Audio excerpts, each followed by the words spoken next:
Malam. Seperti janji gue mau bikin video MU lawan Southampton. Dan sebelum gue mulai, gue mau ada pesan dikit ya untuk para fans kardus. Khusus buat kalian, gue tidak mau bikin video Arsenal, oke? Kalian itu nggak bisa ngatur gue mau bikin apa. Kalian itu siapa? Paham? Kalau perlu jangan nonton video gue sama sekali deh, ya. Karena video gue khusus untuk fans MU yang bener-bener real fans yang mau belajar, yang mau berdiskusi. Dan itu jumlahnya jauh lebih banyak daripada segelintir kardus sampah itu. Paham? Jadi jangan lu sekali-sekali minta ini, minta itu. Lu siapa? Dan video ini khusus gue bikin untuk banyak fans MU yang minta gue, yang real, yang pengen belajar, yang pengen berdiskusi. Bukan untuk yang kardus, ya. Jadi yang khusus buat kardus, gue hanya bikin fans video Arsenal kalau Arsenal menang. Paham? Oke? Match kemarin, sebelum gue kemarin siaran di DPI sama Haryo di kantor DPI, gue sempet tanya ke Haryo, ini semua tim 6 besar, 7 besar, 8 besar, satu ranking 1 sampai 8 itu udah kepleset semua kecuali MU. MU cuma sekali seri lawan Spurs. Nggak mungkin bisa bertahan lama. Kenapa nggak mungkin? Jadwal pertandingan ini padat, 3-4 hari main, 3-4 hari main. Dan MU 5 match terakhir, kalau misalnya 4-5 match, menurunkan 11 starter yang benar, yang sama. Dan kemarin terbukti. Jangan bilang kalau gol terjadi di menit-menit akhir. Kalau dari sisi permainan, ball possession, peluang, segala, Southampton cukup imbang kalau gue bilang. Oke. Jadi kemarin, dan kalau seandainya menurunkan 11 pemain lagi ya yang sama, gue gak yakin bisa menang lawan Crystal Palace dan sisa matchnya. Kenapa? Ini pemain ini bukan robot. Oke, sehebat-hebatnya pemain Man United, mereka itu they have to play as a team. Nah, ada berapa pemain yang lagi on fire. Greenwood kemarin nggak kelihatan. Bruno Fernandes ngedrop. Pogba blunder 2 kali, 1 kena strap. Nanti gue posting stage-nya, lu bisa lihat sendiri. Jadi pada saat tim ini dipaksa bermain dengan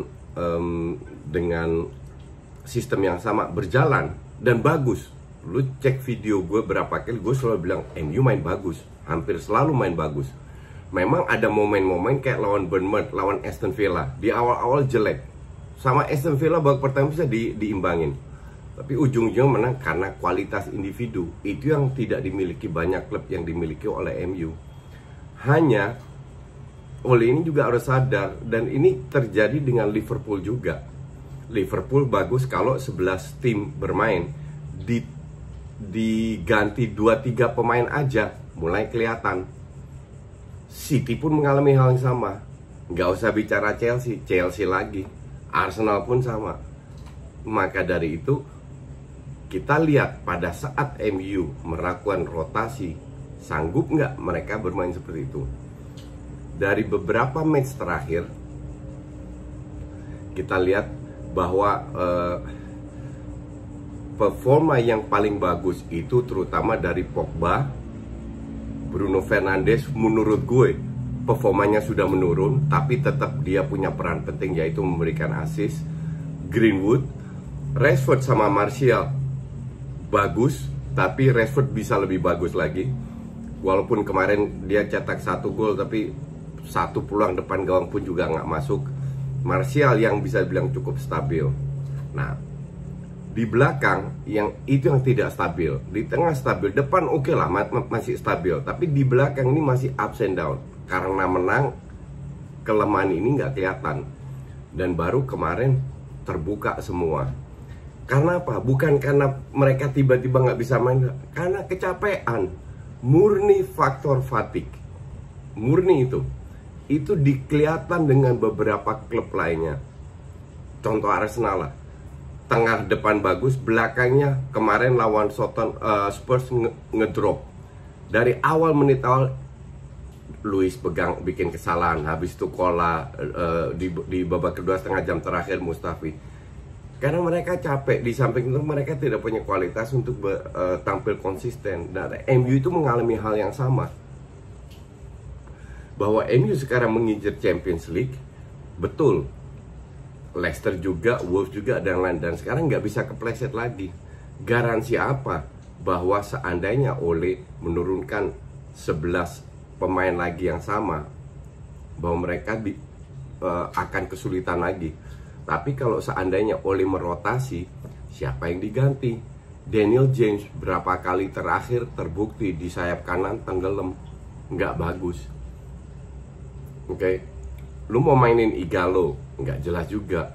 Fred mungkin bisa, tapi yakin mau ituin Pogba hanya karena Pogba kemarin tidak terlalu bagus, nggak jelek juga, nggak terlalu bagus mainnya. Atau Bruno Fernandes lu mau ganti. Dari sisi passing aja yang khusus MU, gue selalu highlight dua pemain ini. Gue selalu sering kali gue kasih statistik biar kalian lihat passingnya berapa penting peran mereka. Dan kali ini gue kasih juga peran mereka tidak sebagus, terutama dari area passingnya, tidak sebagus match-match sebelumnya. Soton itu nggak parkir bis loh, oke? Ball possession, Soton lebih unggul 52,4. Bahkan di babak kedua pada saat di press kayak nggak ada koordinasi, tapi asal buang-buang aja. Ball possession, jumlah passing lebih banyak Soton 506 dibanding 462. Akurasi passing 81% Soton, 79 MU. Harusnya biasanya klub besar itu di atas 85%, but that's okay.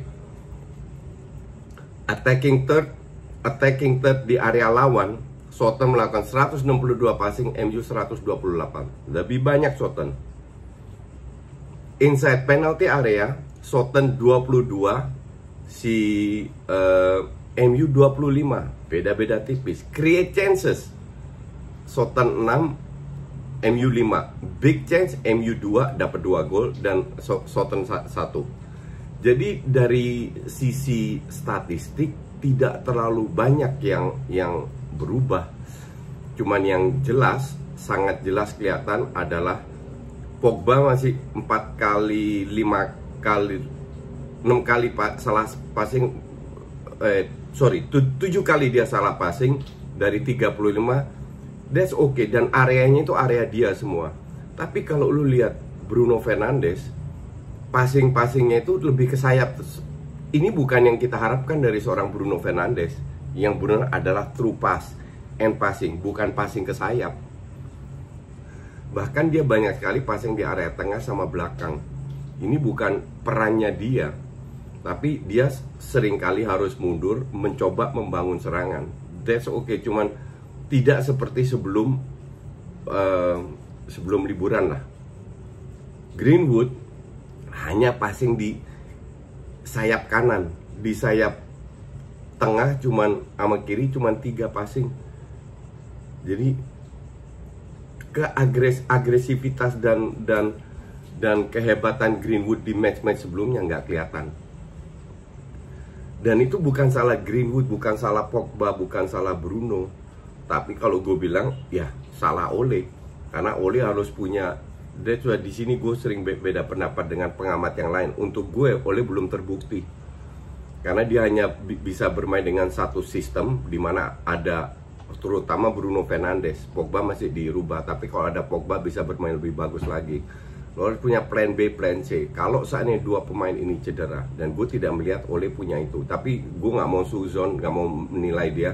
Kita lihat dulu sampai sejauh mana ini bisa berhasil, karena dia sudah pegang tim ini satu musim. Beda dengan Arteta yang dapat warisan dari Emery yang bukan pemain dia. Jadi untuk gue musim ini nggak ada alasan lagi untuk Ole. Bahkan kalau lu mau bandingin MU dengan Arsenal, itu nggak make sense, nggak masuk akal, karena harga pemain dan kualitas pemain berbeda.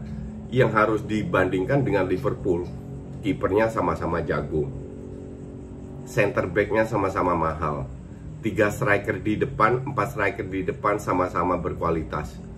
Kalau mau bandingin dengan Liverpool, bedanya cuman Liverpool 30 poin itu aja. Nah, disitulah kita harus kritis bahwa MU ini punya, gue kritis terhadap Ole. Makanya gue tidak bilang dia berhasil, gue belum bilang dia berhasil, tapi gagal juga enggak. Karena kualitas seperti yang dimiliki oleh MU harusnya bisa bersaing dengan City dan Liverpool, bukan cuman nguber ranking 4. That is the problem. Cuman ranking 4 minimal banget itu, masih bisa.